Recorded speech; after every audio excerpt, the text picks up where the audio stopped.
They're the ones who could experience all the side effects like nausea, vomiting, constipation, diarrhea. Doc, 80% ng groceries is scrap. Yeah. Well, actually, I started gaining weight when I started having a desk job.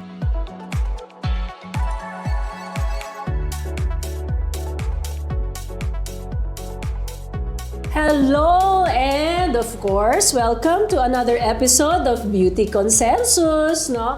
For those who doesn't know, no, ang Beauty Consensus po is actually a show wherein we gather beauty experts, beauty enthusiasts, wherein we discuss mga industry issues, trends, myths, no? Ini-enlighten po namin kayo, no? And of course, yung mga ating mga guests, it's what we call mga beauty consies, no? So, meron tayo mga bigating beauty consies today. Grabe. Isang bigating doktor and of course, bigating, multi-awarded mga host, broadcaster, and journalist, no? And of course, to help me host this show for today is none other than a multi-awarded broadcaster, journalist, and host. She actually has a news commentary, a daily news commentary, which is called ASPN. And of course, prime time evening newscast, which is Mata ng Agila in Net25. Let's all welcome, of course, none other than the Miss Ali Soto. Well, hello everyone. This is another episode ng aming back-to-back episode kung mapapansin ninyo. Stay with us kasi magiging talaga exhaustive yung ating discussion this morning and this afternoon, this evening, whatever time you're watching on weight loss. Oo, napakaganda ng topic na yan. Ang daming lumalabas na mga trends on weight loss, kaya bibigyang linaw natin yan ngayon. Diba? Ang kasama natin, syempre, isa pang batikang journalist. Ayaw niyang tinatawag siyang veteran, kaya batikan na lang. 4 decades in the business. Na talaga naman na kilalang kilala siya as my twinnie dahil kami po ay separated at birth. Kaya kami pinaghiwalay ng upuan. Ito magandang anecdote. Pag lumalapit sa akin, parang ang bait-bait ng mga tao sa akin. Hay, ganun. Diba? Akala nila ang bait-bait ko. Diba ikaw yung host ng 700 Club? Hindi ako yon. Mabait yun. Ako hindi. Si Tatay Inocencio. Hello, everybody. Hello, my twinnie. And of course, my favorite other doctor kasi may isa pa akong favorite dito. No, thank you for having me in Beauty Consensus or Beauty Conscious. Hindi ko alam kung anong maibabahagi ko sa weight loss kasi isa yan sa struggles ko. So palagay ko ako magtatanong sa ating mga experts ngayon tungkol sa weight loss. Ayan. Thank you very much for having me here on the show. Of course, syempre, bukod kay Dr. G. Marquez, who we both go to keep us, talaga Beautiful and young. young and beautiful. Para hindi halatang veteran. Oo. So we have another medical expert sa field naman ng preventive and restorative integrative medicine na talagang parang yung larangan ng kanyang medisina talagang bago sa pandinig ng marami sa atin. Pero pag talaga pag-aaralin mo, to study it, it's really important. More than just skin deep, ika nga. Yes. Yung what happens to our body physiologically, hormonally, is as important pala. Diba? Dr. Joel Lopez. Good morning, everyone, and salamat sa introduction. Thanks for having me at Beauty Consensus. Ayan. Si Doc Joel is also my doctor kasi I really believe in regenerative and integrative medicine. Yan ang charm. A holistic approach. A holistic Diba? approach. Approach. Talk about weight loss kaya because ang daming nagtatanong, di ba? Una ko nang itatanong. Ikaw, based on our experience, bakit ba problema ngayon ang weight loss? Tingnan mo lang sa Amerika. People are not as obese as before, kahit sa Pilipinas, hindi ba? Ano ba ang nagbago? Bakit ngayon prevalent na talaga na maraming overweight and obese people? Yan ang sinusulong ni RFK.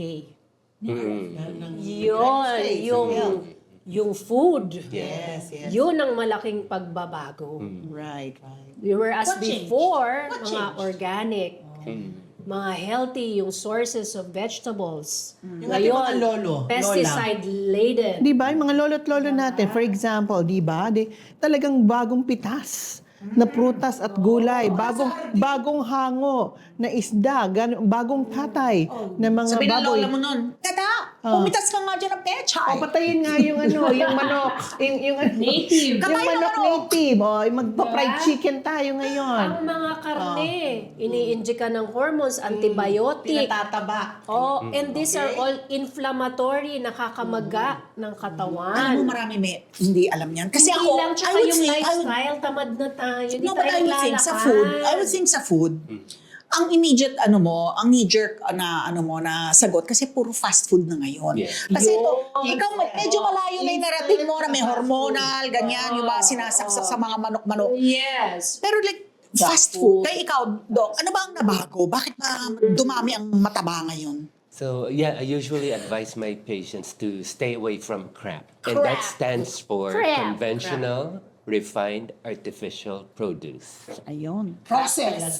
Yes, processed. mga yan. Eh, Doc, Produce. 80% ng groceries is scrap. Yeah. Paano yan? Yung package, no? Basta na packaging na, basta galing sa factory. May No? preservatives na. Oh. Pinatatagal ang buhay. Oo. So yun. For you talagang, yun ang talagang dahilan. Isa sa pangunahing dahilan kung bakit tumataba ang tao. Hindi na tayo dun sa yung tinanim. Tapos, you harvested it and then you prepare it and that's what you eat.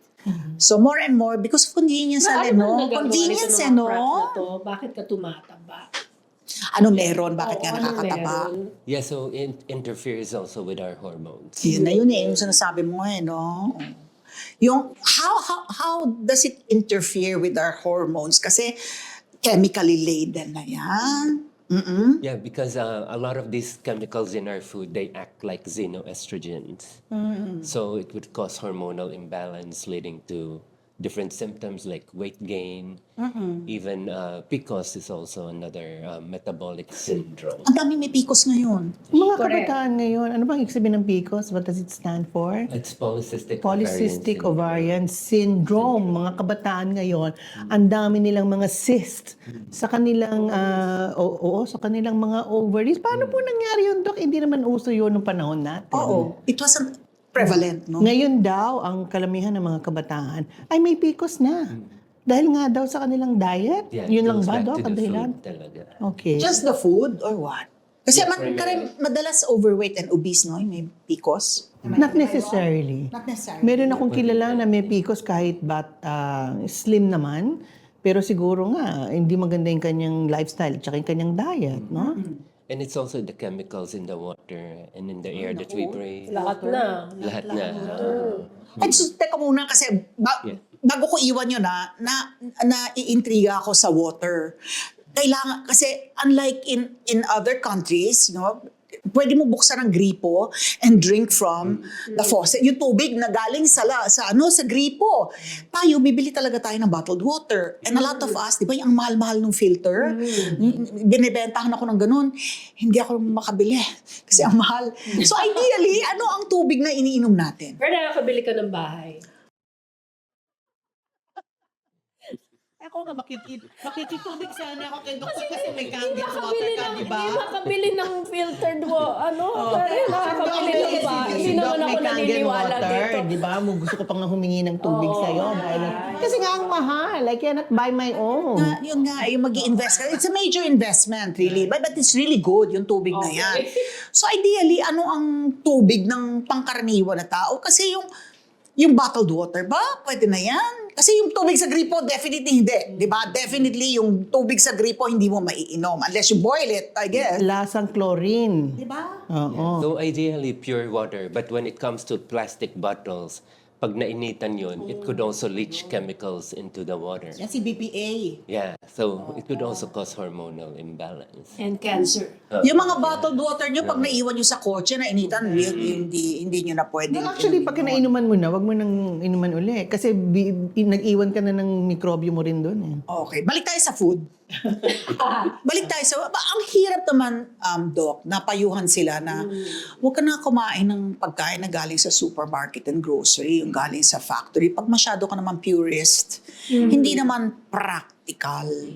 So ano yung, can we strike a middle ground kung ano yung ideally na pwede mong bilhin from the supermarket and yun dun galing sa talagang palengke, hindi ba? Oh. Yeah, so I would advise whole foods, minimally processed ideally. Kailangan talaga, no? Minimally processed like what? When you say minimally Like processed? kunyari, rice. Wag yung white rice. White rice. Because it's been processed na. Oh, so so brown rice. brown better. rice. Yeah. Yung shiratake. Yeah, pwede din. Pwede rin yun. Kasi Saan ba gawa ang nauuso shiratake? ngayon yun eh. Saan ba gawa? What's it made of? It's actually vegetable daw eh. Japanese. It's a vegetable, diba? It's a Vegetable. vegetable. Ang shiratake. Mahal naman eh. So, Doc, kailangan fresh, hindi yung frozen na or preserved na ang pagkain. So, ideally. So, pupunta kami sa wet market dahil fresh to. Pero sigurado tayo na hindi nasaksakan ng hormone yung chicken na binibili natin. Dahil pipiliin natin yung malaki. Kaya pala malaki kasi may sinaksak. Oh. So, paano yun? So, hindi na siya frozen, hindi na siya preserved, fresh from the market, pero hindi pa rin safe. So may detox program. Detox Aside from talaga. weight loss Yeah. program, kasama doon detox. Yeah. Because once you detox, you actually automatically O lose kaya the mga native fat, chicken. yeah. Di na ba nakakabili ng native chicken sa Wag lang kayo palengke? bibili yung natalo sa sa sabong. Di ang tigas nun eh. Double dead. Hindi, pero teka muna, at the risk, sabihin naman itong mga to, masyadong mga purist, ang mahal nun, di ba? Kasi ideally, papayuhan mo sila kasi meron naman sa supermarket ng free range. Di ba? Hindi yan cooked up, di ba? Yung bang ibig sabihin yung manok, pinakawalan, di ba? Hindi siya doon sa chicken coop. Cage-free. Oo, hindi ba? Pati mga itlog, ganun din. Meron Diba? na rin mga itlog na But it free range costs din. more. Yun, It mas mahal. costs more. But Doc, yung sinasabi ko nga middle ground is, iwas ka na dun sa talagang, yung packaged and processed foods. Pero huwag ka nang to go to the extreme din na maghanap tayo ng organic beef, grass-fed beef. If you can afford it, why not? If you can be a purist. Pero for the common Filipino, talagang iwas ka na lang dun sa galing sa factory. O yung delata, yung mga delata. Ang sarap pa naman ng Ang corned taas ng beef. sodium. Ang sarap pa naman ng sardinas. Diba? Doon, ang taas ng Pork sodium and content ng beans. delata, Mga diba? delata. Kasi yun yung preservatives. Yan yung iiwasan. Oo. So, iwasan po yung mga ganon.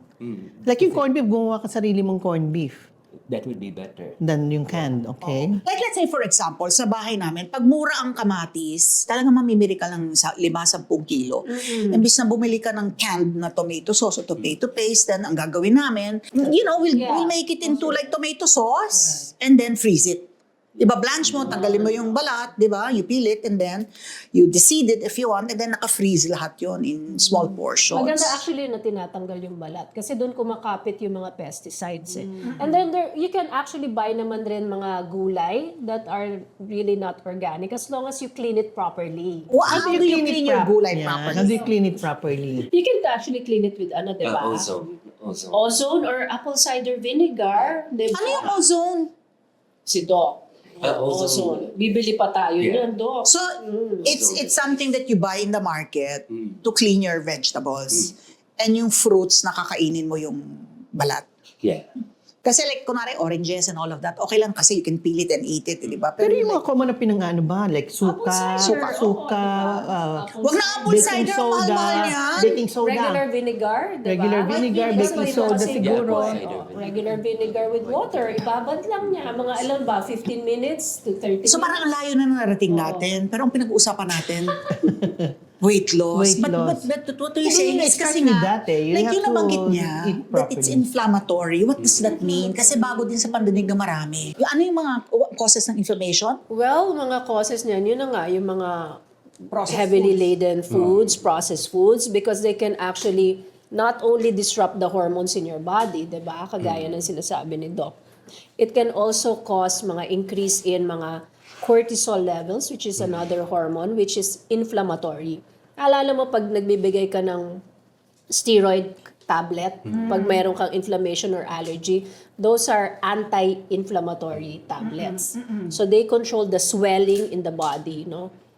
Yung response kasi ng katawan natin, pag may mga foreign bodies, nagsiswell, to get rid of these toxins. Now, once you always have this swelling in your body, this can cause a lot of chronic diseases pag laging may swelling. So, doon na papasok yung autoimmune diseases, cancer, and also mga weight gain, hormone imbalance. So, as much as possible, kaya may tinatawag na mga anti-inflammatory diets. So, these are the whole foods na sinasabi na mga vegetable, meat, like fish, and ganon. Kasi actually, kung titingnan mo yung gagastusin mo pupunta ka sa grocery. Kasi alam mo, minsan pag nag-grocery ako, naaawa ako sa iba eh. Pag nakita ko yung bill nila, ang mahal, pero panay mga delata. Samantalang kung inuna muna nila yung whole food section, pumunta sila sa gulay and ang mga karne, yung same na ginagastos nila, pwedeng ganun din, and healthy pa. And later on, gagastos ka sa sakit mo. At tapos gagastos ka sa pagbayad sa gym, gagastos ka sa mga anti-weight loss na mga kung ano-ano, coffee. Di ganun din, di ba? Kaya we start from the basic talaga, nutrition. Kasi kahit na ano pang sabihin mong mga ini-inject ngayon na pang slimming, babalik na rin tayo because obesity is a lifestyle disease. So lifestyle pa rin ang magko-control yan eventually. And one tip when you go to the grocery, just go to the periphery. Kasi nandun yung mga fresh. Yun, oo. Tapos yung nasa gitna lahat, puro mga box na mga Naka-box, nakadelata. yun. Kasi gusto kasi ng mga Pilipino, 'di ba? At least nag-serve ka ng delata, social ka na, no? Kasi yung, may mga alam mo yung delata at saka yung packaged food, masarap eh. Diba? Yun yung umami May ano kasi, MSG. may mga umami. Diba? Like ako yung mga instant noodles, guilty pleasure ko yan kasi sarap na sarap Oo, ako kasi hindi kasi tayo gumagamit ng herbs. Diba? Samantalang kung magkakain ka ng mga whole foods, lagyan mo ng iba-ibang herbs. Cilantro, rosemary, mga lemongrass, mga dami tayo. Yung malasa rin yan, masarap. Kaya diba pag pumupunta ka sa Thailand, ang sarap ng ulam nila, diba? Mostly herbs. Ano sila, Even mga herbs Vietnam, sila eh. eh. And Vietnam. Kaya na kayong Pilipino, hindi na tayo Ang mahilig slim sa nila. herbs. Ha? Sorry yung mga Thai, mga Vietnamese, in general, ang slim nila. Hindi Pilipino kasi mahilig sa mga, sorry masarap ang pagkain natin, mga Food pa lang ito, kare-kare, adobo, lahat ng mga mesarsa, tsaka kahit puno-puno ng mantika, yan. Parang yun ang naging, din kasi natin, delicacy. Adobo natin, diba? Mamantika dapat. Ay, tsaka yung mga oil na ginagamit, inflammatory, mga seed oils na tinatawag. Oh, explain mo anong seed oil. Hindi natin maiwasan kasi na yung ngayon, generally, yung mga Pinoy food ay piniprito, di ba? At gumagamit ng mantika. So, paano ang gagawin natin para maiwasan na makadagdag pa doon sa ating pangangatawan yung mga ginagamit nating mga ingredients sa ating Filipino food? Kasi yun nga yun ang ating delicacy, yun ang ating yun ang ating kinakain sa pang-araw-araw. Ano Yeah, daw so yung you mga seed mentioned seed oils. Oo. So they become hydrogenated, parang artificial fat. Those are the ones that could clog the arteries natin. Which is mga canola. Yeah, those things. Alam mo dati, vegetable canola oils. healthy, no? Malaman Palm Yeah. oil, vegetable, no? So ano na ang pamprito? Pwedeng coconut oil. Coconut Yeah, because it could tolerate high heat. How about yung lauric acid ba yung tawag doon? Monolaurin. Yeah, so okay it po comes ba from yun? coconut It's like din. coconut oil din. Coconut oil is good. Kami nag-shift na sa coconut oil Kung from medyo may budget ka, avocado oil. Yeah. introduction pa lang namin yun. Isang episode na to eh. Hindi, ito muna. Andito na, weight loss na Nutrition pa lang. Oo, yung mga Let's talk about, nakatataba. balik kami sa weight loss. Teka muna, establish muna natin ano yung ideal weight. Sasabihin ko, hindi, mabigat ako talaga kasi kita mo, laki naman ng bolas ko. Teka mo, big boned ako, laki ng frame ko. When you talk about ideal weight, how do you know, anong ideal weight ng bawat isa sa atin? Yeah, so it varies depending on your body type. Kasi may mga ectomorph, mesomorph, endomorph. And before we put a client on we don't want to call it weight loss program to weight management or fat loss program. Because if you do a body composition, most people have low muscle mass, pero yung body fat mataas. Ayun. That I think mas maganda yung approach niya. Kasi yung weight mo does not mirror your health status. Hindi ba? So, hindi be all and end all ang timbang. So, ang sinasabi ni Doc, it's really yung muscle mo, yung fat mo, yung body composition is a more... So BMI pa rin, ang balik. BMI ba? You have to look at other factors like your body fat percentage, muscle mass, hydration, and face index, or the health of your cellular membrane. So mas buo yung picture nung ni Doc Joe. Kasi pwedeng mabigat ka, pero yung pala, More muscles. Muscle pala. Like Muscle, di maganda yun, di ba? I would think Yeah. be heavier kasi ang bigat nung very muscular sila. Talaga importante ang exercise.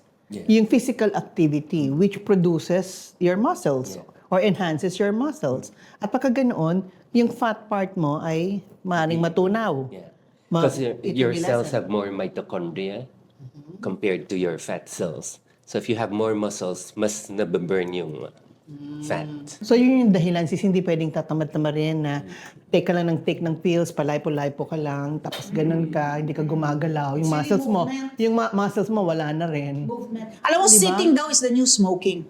Oh my God. Ang dami, no? Ang daming mga sedentary lives. Lalo na ngayon, lahat nasa harap ng computer. So people who are tied to their desk jobs, tapos sasabihin mo talaga, exercise, move, ganon. Ano ang gandang ipayo natin? Marami sa kababayan natin, di ba? Hindi naman lahat na, like ako, I have time to work out. Pero if you like a 9 to 5er, asa kaharap ka lang, desk job ka, nasa opisina ka, Well, ganon. actually, I started gaining weight when I started having a desk job. I used to be out in the field doing reportorial work. So, talagang, wow, slim na slim yung lola mo. Di ba sexy? Lakad ka ng lakad, takbo ka ng takbo. And then when I started having a desk job, ayan na, lumapad na ang lola. Di ba? So, paano ngayon yun? Maraming naka-desk job, daming lalo na everything is controlled or run by a computer. Yeah, you don't have to go to the gym on a regular basis to actually improve your body composition. Just any type of movement, like what we see in mga blue zone areas, like sa Sardinia in Italy, Okinawa, Japan, Loma Linda in the USA. So, yung commonalities na nakita nila is that people are active. They're not sedentary like most people are. Like, nakaupo na lang, nagwa-watch na lang ng Netflix, kunyari. Paano Yeah. sila active? In what way? Not necessarily Just exercising, movement. pero... Wag iutos lahat sa yaya. Like little things. So magtatanggal na tayo ng mga helpers. Kaya kasi sa Pilipinas, sila. No, tsaka magkarga ka ng mga mabibigat, Yeah. mga gamit mo. Alam mo, because I've had the chance to live abroad, no? 3 years in Europe, 3 years in Spain, 3 years in Mexico. Ibang-iba ang lifestyle nila because dito sa Pilipinas, alam mo, it's our culture na saan ka pupunta, mall? Diba doon, parang ang sarap kasi meron kang pupuntahan ng parks. I mean, you can take walks, long walks, take your dog and go around.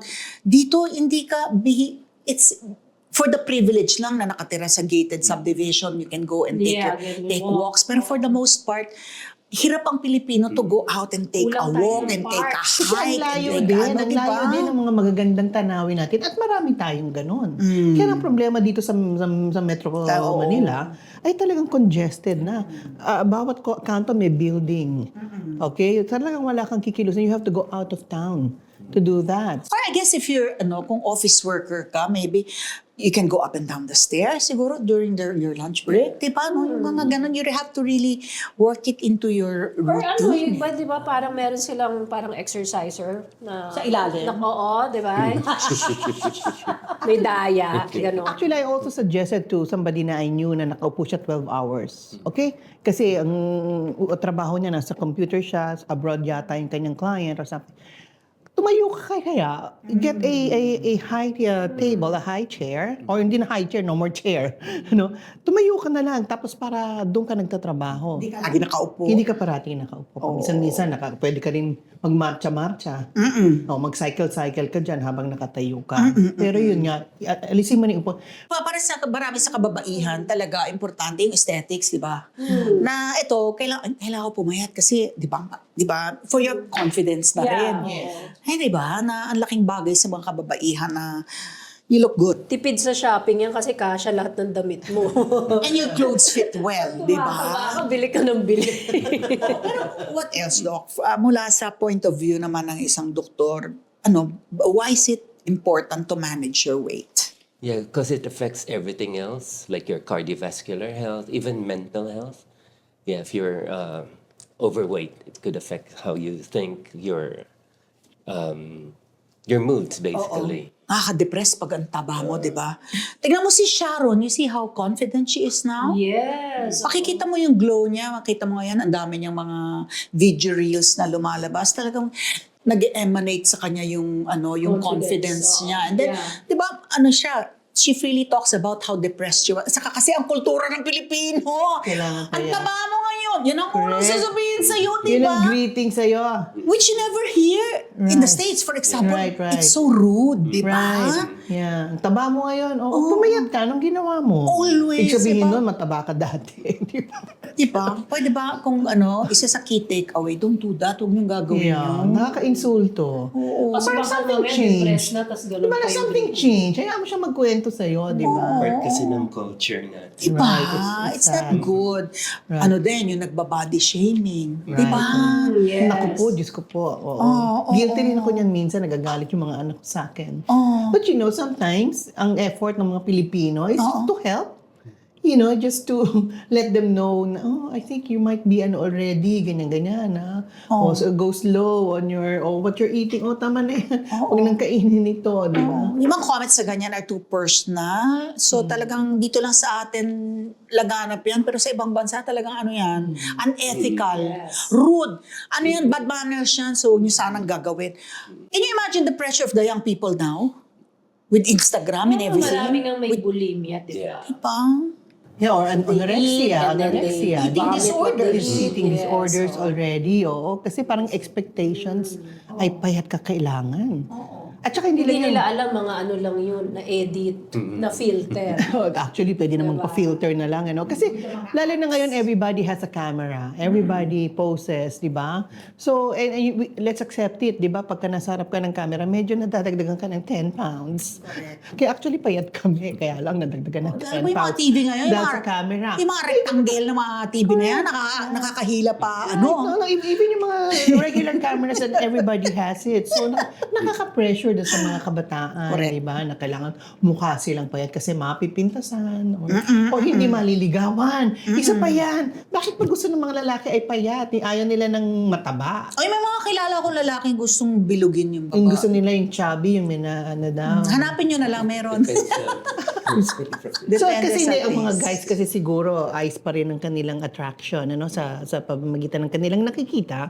So, syempre kailangan makita nila maganda. Pero let's face it, pagka naging tama tayong weight or pumayat tayo, nagmumukha tayong bata. Di ba? Mas nakakabata. Hindi ba? Sa totoo lang. Kasi, like I said, I think I lost 5 kilos recently. Di ba? So sabi, kata parang bumata ka. Yeah, bukod sa gandang dare, nagbawas din ako ng kinakain. Kasi pwede mo naman gawin yun eh. I still eat. Mayroon bang bawal sa'yo? There was a time mayroong mga bawal. So I had to choose, what I eat. Hindi ba? Less fat, more healthy. And I lost weight because of that. Pero ngayon parang balik tayo sa masasayang buhay, kahit dito pwedeng kainin mamaya, pero mas konti. So pwedeng bawasan ng proportion, hindi po ba? And you still eat what you enjoy, include something healthy there, parating may gulay. Sa akin, yung through the years na sinusundan ko yung what's a healthy diet to lose weight, parang nag-evolve. There was a time na hindi ganito. Ngayon, it's low carb di ba? Na yung, ako nga, Keto. di ba? Or it could be keto, di ba? It could be paleo or whatever, di ba? Kung ano.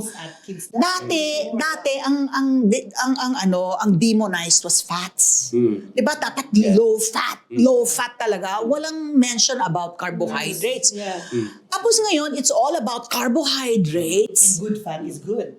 Di ba? So, nag-iiba-iba. So, ikaw, Doc, ano ba ang when it comes to eating right, no? healthy, ano ba talaga ang dapat nating iwasan at ano yung dapat nating dagdagan sa ating kinakain? Yeah, so actually madaming fad diets. So they just come and go, okay? Yeah, so we actually develop satiety or fullness pag may fat. Pag binawasan mo yung fat, hindi tayo mabubusog agad. And if our food's nutrient deficient, we also tend to eat more. So mga refined foods, kunyari kulang sa mga B vitamins yan. So ang tendency mo, kain ka ng kain kasi hindi nasa-satisfy yung needs ng katawan. B vitamins which you can get from meat. Yeah, and also the grains. You The could also get grains it from too, whole no? grains. Yeah. So kung nag-a-advise ka ng mga clients mo na about diet, so how do you go about it? Do you have a testing? Tapos i-personalize mo? How do you go about Yeah, we do that. So recommending? depende sa condition ng client. Kunyari, hypertensive, there's this DASH diet. If a person's undergoing hormone replacement therapy, we recommend a paleo diet, which is primarily meat and veggies, no grains ideally. Pag mga cancer naman, ketogenic diet. But even under those general recommendations, we also make it more personalized by doing further testing. Like what testing? Like we do blood typing. Yeah, because like for instance, mga blood type O, they cannot go vegan. Kasi pag naging vegan sila, bagsak yung katawan. Kaya na-notice mo yung mga raw vegans, they look unhealthy. Yeah, kailangan i-personalize. Sometimes we also do food intolerance tests. Because like, kunyari, meron kang gluten sensitivity, that could also lead to weight gain or obesity. Alam mo na, no, Yeah, sa US, gluten-free no, to, na, guys. gluten-free, gluten-free, Gluten-free gluten-free. yan. Ako, gluten sensitive talaga ako. I But you blow. know, mga Americans, like mga clients ko doon, so they're gluten sensitive, but when they go to Europe, they eat pizza and bread. They don't react to the gluten in Europe. I guess it's the GMO in the States kasi ang daming Yes, GMO na produce doon. So it's not the gluten itself eh. It's Yeah. what's in What's the in gluten, the which is the gluten. mga pesticides, Yeah, no? exactly. So, but for the general public, kasi okay to eat fats as long as good fats. Yan. So, ano yung sources natin ng good fats? Yeah, so for instance, mga cold water fish, like salmon. Salmon. Pati daw meron daw sa Visayas called gindara. Gidara. It's really oily daw. Oo. Oily daw Yan yung mga sa deep sea. Deep sea. Oo. Pero how much can you take? Kasi ang danger naman daw doon is maraming mercury. Kasi lalo na yung salmon, wala namang kaliskis. And actually, mga bigger fish in general have high mercury content. So mga tuna, swordfish, mackerel. So it's actually safer to eat yung maliliit na isda. Mga sardinas, tawilis, dilis. What about taking na lang fish oil supplement? Yeah, Omega-3. so you have to find the right kind of fish oil too, because some of them could be contaminated with mercury. Also, ganyan. Mag-ingat ka din. Medyo purist din si Doc pagdating dun sa supplement ng Some fish are oil. actually rancid na, di ba? Yeah. Sira na. So, teka muna, Doc, kasi sabi niyo, masarap, okay ang salmon, for example. How much can you take na hindi ka aabot sa mercury level na poisonous or dangerous na sa'yo? Like, can I eat it every day, once a week? Yeah, I would recommend rotating your diet. Because if you eat the same foods regularly, you could also develop a sensitivity to it. Nagkakaroon ka ng intolerance, ano? Pagkasobra. Avocado also good fats, di ba, Doc? Yeah. Avocados. So you Or try to mga incorporate nuts, seeds, Yeah. no? Diba? So, good fats. What about good carbs? Good carbs, modified carbs are healthier than your simple carbs. So carbs na ni-refine ang kailangang iwasan. Like yung mga pasta Yeah. and white rice. Yeah, Bread. yung mga modified carbs, yun yung mga veggies. Cakes. Veggies, okay yun. Cakes, di ba? Ano din yung flour? Galing sa flour. Yeah, no? refined na din yun. So, kung doon sa kanin, wag naman shirataki kasi yung hindi makaka-afford. So pwede bang mag-brown rice, red rice, black rice, kung hindi mo talaga maaalis ang... Why? Mahal lang ng konti. Mas mataas lang ng you can afford konti. it, then- Oo. Kasi maraming mumurahing white rice eh. So baka yun ang gusto. Pero kung may mga brown rice naman na, slightly higher lang. Pero ang napansin ko sa mga brown rice, mabilis kang mabusog. Hindi ka gayang white. Kailangan kumain ka ng marami kasi nga siguro yung sugar level mo din naapektuhan. Ano? Because of the fiber, it gives you fullness. Correct. So in other words, hindi ka rin gagastos ng marami dahil yung 1 kilo mo ay tatagal. Hindi ka gaya yung white rice. Isang upuan siguro yan na uubos ninyo, di ba? Only rice. Oo, ang isa sa pinaka talagang primary talaga I'm very, very conscious of is sugar. And what whenever I take a meal, I subscribe to mga YouTube channels and mga scientists who talk about glycolic spikes. Na yun ang babantayan. I'd like to talk about that sa ating dalawang doctors. ang epekto niyan sa kagandahan natin at our health in general. Yeah, so pag refined carbs, tataas agad yung insulin. Diba? Pinapababa yan. Babagsak So, bigla. magkakaroon ng hypoglycemia, you could experience headaches or irritability pag mababa na yung sugar. Yeah. Yan, kaya nararamdaman ko lang kumain ako inaantok. Bigla kang inaantok, Yeah. diba? So pag kain mo, hyper ka, tapos mamaya inaantok ka na, yan na yun. Nag-crush na yung mo. Yung bumagsak na bigla yung insulin, diba? So, ang mangyayari, pag bumagsak lalo yung insulin, kakain ka na naman ng matamis. Para na naman, ka na naman ulit. magkikrave ka na naman para itaas na naman. So, it becomes a cycle. Kaya nga doon nga pumapasok yung tinatawag na keto diet wherein it stabilizes the insulin. Hindi siya nag-i-spike with mga meat or mga fats, no? Kasi hindi siya kagaya ng carbs. Kaya or minsan sinasabi nila, kainin mo muna yung karne or gulay pala muna. Unahin mo yung gulay. And then yung bago mo yung karne, bago mo kainin yung rice. Oo. Para hindi ka agad magi-spike yung iyong So huli ang insulin. rice. Huli ang Unahin rice. mo na, maggulay ka muna. Gulay mo na, busog ka na. Gulay. Fibrous. Oo, oo. To line your... To line your stomach. Hindi lang daw yun kasi ang gulay mas madaling mabulok. So in other words, yan ang hayaan nung unang lalabas din. Kesa kung iunahin mo daw yung mga karne na it takes like 48 hours pa to digest. So kung inuna mo yun, nakaipit ngayon yung mga gulay mo at nabubulok ng fruits mo. Kung yun ang maiipit, for 48 hours hindi mailalabas. So kaya daw mas maganda, unahin ang fruits and vegetables. Yun ang tinatawag na food combining. Pero kasi sa Filipino culture, hindi naman natin napaghihiwalay minsan yung Nasa isang types of plato food lahat. nasa isang plato. Oo naman.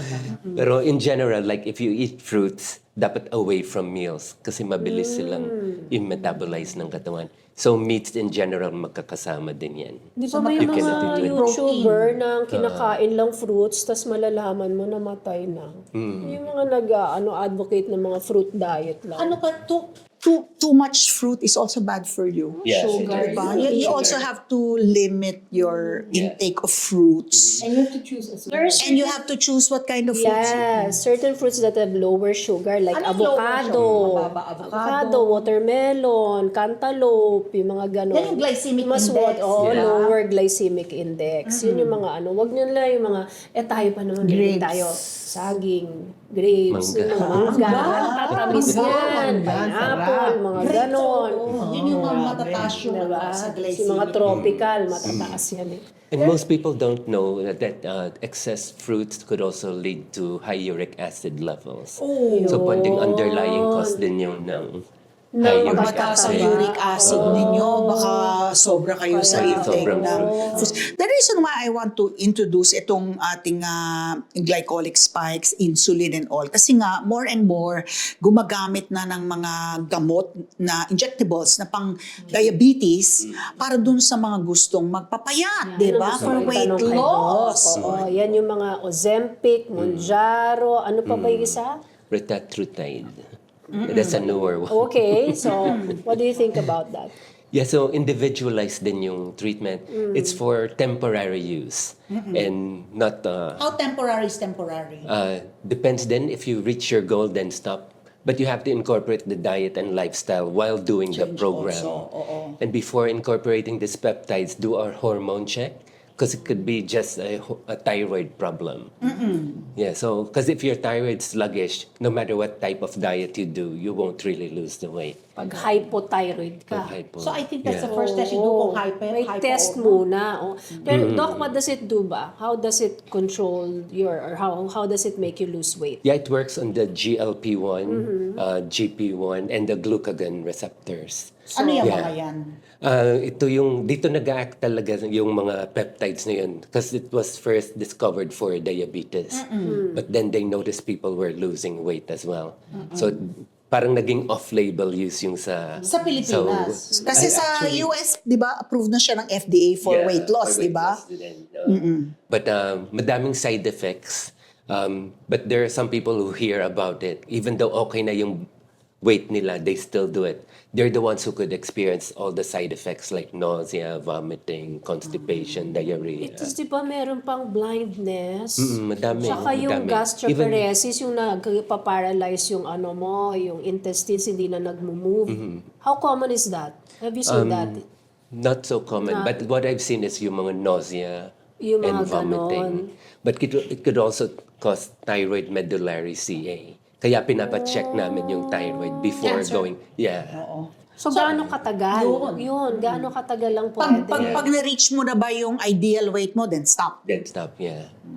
So that's why you have to incorporate yung mga dietary and lifestyle changes while doing the program. So iba na pag yung kunwari na you reached your ideal weight, weight management ka na, no? Ma-maintain mo na lang. So magshi-shift ka na no. Under medical supervision, let's do what your doctor is going to So, what do you usually recommend? Monjaro, Ozempic, ano? In your, what's your preference? Siyempre, it was only Ozempic that's Ozempic available. before. Oo. But when I found out about tirzepatide or Mounjaro, I switched to that. And then now there's this new peptide called retatrutide. It's the newest generation of peptide. Parang safer. So, injectable It's the din yan. injectable then. It's once a week. It's better than the ones that they did before na daily. Question lang, no? How necessary are these interventions, no? Itong mga, mga fake, mga injectables, no? Na, is that really necessary for people to lose weight or it's just the fastest way to do it, no? Kasi, like you said, wala naman yung mga ganyan dati. Di ba? There's still a natural way of losing weight. Kasi akong concerned kasi wala bang ano yan? Mga Long-term side side effects, effects, yeah. long-term side Yeah. effects? Yeah, meron. Kaya dapat judicious yung use ng peptides. Again, we wanna go back to the basic causes of weight gain, which is, again, yung diet and your activity. Like let's say for example, I would think kasi kung morbidly obese ka. Yeah. Tapos yung risks mo for, di ba yung Intensive ka na, diabetic ka na. Yeah, so, yung indication ideally is for those who are morbidly obese, which is defined as having a BMI of 35% or more. yung Sila talagang talaga yung sobrang candidate. taba mo, tapos Yeah. talagang aatakihin ka na sa puso, tapos yung diabetes mo will get out of hand. And I guess, di ba, yung parang it's the lesser of two evils, I guess, di ba? Okay, what if itong taong ito ay, okay, diet siya, reach niya yung ideal weight, pero wala nga disiplina. So, babalik na naman siya sa obesity niya. So, pwede ba niyang pabalik-balik din siya dyan sa mga injectables niya? Baka mamaya yun ang naging lifestyle na rin niya. That's why we really emphasize on the diet so that the weight won't come back. Kasi kung hindi, it's really dangerous yung long-term effects kung ganun ka ng ganun. Yeah, because some people just rely on the injectables alone, and that's not healthy. So yung mga gano'n na talagang merong mga tao na mahirap talaga yung walang disiplina, walang self-control. May mapapayo ba tayo sa kanila? Sa mindset nila to change that? So you have to change the Mindset. mindset. talaga. Diba? Kailangan mo talagang Transformed by the renewing of your mind. Oo. Do not adapt anymore to the patterns of the world. Oo. Again, babalik na naman tayo kasi dun sasabi natin, we always say food, exercise, ganun, but it's really sleep also. Sleep and weight gain. Yeah, so if you don't have adequate sleep, your body doesn't repair and regenerate itself. And one thing too that happens when you're sleeping is you secrete growth hormone, which is responsible for regeneration and repair. So a lot of the growth hormone injectables then and mga peptides like tesamorelin or ipamorelin, they have thermogenic properties as well. It So increases metabolism. it increases metabolism and helps, of course, with weight loss. So parang pag kulang ka sa tulog, Ibabaglo. alam ng body mo, so it slows down your Yeah. metabolism dahil alam nila kulang ka sa tulog. So hindi pala myth yung or joke yung ginagawa ng mga matatanda sa mga bata. Oy, matulog ka, kung hindi ka tatangkad o hindi ka lalaki. Kaya pinagnanak. Di ba?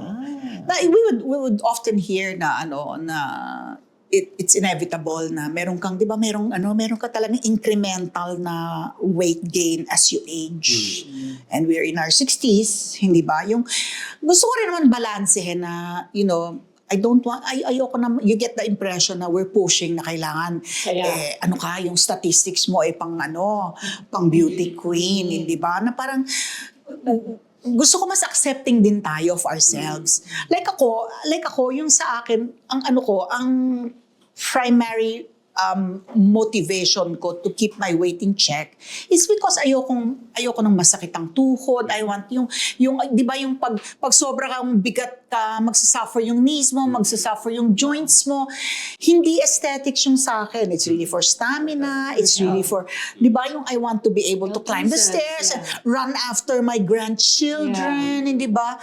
So gusto ko din maging balansehin as our way of saying goodbye to wrap up this episode. To be also accepting din, di ba? Ayoko naman i-push na talaga, okay, kailangan, payat kayo, di ba? Ganon. I think ang importante is healthy ka. Yun eh. Kaya payat ka, kaya medyo malaki ka. Importante, healthy ka. Yes. Because you could be big, but you could be healthy. Tama ba yun? Dok? Pwede bang Like mas sabi malaki mo nga, ka? malaki big bones. Anong magagawa mo? Kahit magpapayat ka ng gusto. Pero pag, hanggang doon na lang. maganda yung triglycerides mo, yung cholesterol mo, yung blood sugar mo, and all of that, yung mga markers mo, maganda, di ba? Pero malaki kang babae, di ba? Malaki bolas ka. Yeah, and then one thing more, sugar could cause advanced glycosylation end products or age. Aging! So, Nakakatanda masukal. Sige na nga, alisin nyo na nga ito. Kakainis naman, huwag na ba hinanda too yan? much sugar, it actually combines with other proteins in the body.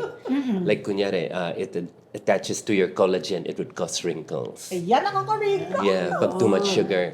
Tapos pag sa lens of the eye naman, it would cause cataracts. Pag sa blood vessels, it would cause hardening of the arteries. So sugar talaga is poison. Kaya mag-ingat White sugar. kayo White dun sa mga nauuso sa TikTok, mga slimming coffee. Oh, but like, wait. Hindi kasi pag tinignan mo yun, panay sugar din eh. Talaga? Yung slimming ko. Coffee. No, but we're talking about white sugar. Are we talking about also fructose? We're talking about anong forms of sugar are we talking about? Yeah, any refined sugar. Any refined sugar. Yeah. So better yung mga natural alternatives like for instance stevia. Stevia, monk there's- fruit, Honey, Yeah. your honey. And the coconut sugar. and the cocoa sugar is Cocoa better than, sugar. mag-cocoa Yeah. sugar din kayo. Muscovado. Better than white sugar. Pure honey. Doc Jean, ikaw, anong parting message mo sa natin? Yun nga, sinasabi ko, wag tayo basta-basta mag-jump in sa mga fad diets and mga trends na mga yan, like yung mga slimming coffee, no? Kasi alam ko naman masarap eh. Tsaka parang pag tinignan mo, pumapayat sila bigla, no? Sa mga advertisements. Pero ingat lang kasi you have to read the talaga ingredients. And most of that are actually our sugar and mga artificial mga sweeteners and also artificial flavoring. So, delikado din talaga. And yung mga diets na yan, of course, kagaya nga, dapat talaga magpatingin kayo talaga sa isang lehitimong doktor. We're gonna really give you an advice na personalized, no? Based on your, unang-una, yung katawan nyo, your medical condition, and of course, your lifestyle. Diba? Kasi minsan, imposible mong magawa yung iba. So, tutulungan ka nila. Even sometimes, counseling, no? Baka may mga psychological issues that is making you gain weight. Some are actually on mga antidepressants that can actually increase weight gain din, no? So, yung mga ganun ba? So, holistic ang approach natin, no? Hindi lang yung isang klase, no? Hindi lang diet. Di ba may mga tao na pagka-stressed or depressed, kakain ng kakain. Yes, Okay, parang gusto i-satisfy yung something that's missing in them, that they turn to food, they turn to ice cream, sweets, di ba, to satisfy, pero temporary satisfaction lang din ang nakukuha doon. Ang susunod na problema doon may diabetes ka na or tumaba ka na. So for me, I think, we should have some kind of inner peace in ourselves. Okay, yun nga, I was mentioning stress, remove the stressors from you. Pag merong tao dyan or activity na nakaka-stress sa'yo, iwasan mo na yun, tanggalin mo na. And then find the place where you can have solace. You were recommending yoga. Ako, I would recommend reading the Word of God and being silent before God. And then with that, you're gonna find your inner peace. Kung ano man yung nakaain sa harap mo or kung ano yung stressors na meron dyan sa paligid mo, ay hindi mo papatulan. And no matter how you look, slim or big. I don't want to call fat. You know, sometimes you're just bigger, you know, no? As long as you have inner peace, ay tinan mo, maganda ka pa rin. You know, people will ask you, Kata, bakit parang kang bumabata kahit nagpakimo ka, gano'n. I have the Lord and the joy of the Lord in me. So yun yung na nag-emanate, yun ang nag-express. Your parting message, Dr. Joe? Thanks for having me again, and thank you for being nice. Making me comfortable interview. May isa ka pang pwedeng i-advise sa kanila. If there's one message na gusto mong ibigay What's with that? regards to weight loss. Yeah, when it comes to weight loss, again, like Kata said, you have to address every aspect of our being. So that's our mind, body, and spirit. Correct. Very nice. Love yourself. Love, love, love, love. Love yourself kasi anak ka ng So Diyos. you can love others as well, Take diba? care of this temple na pinagkatiwala sa inyo. Diba? And do good.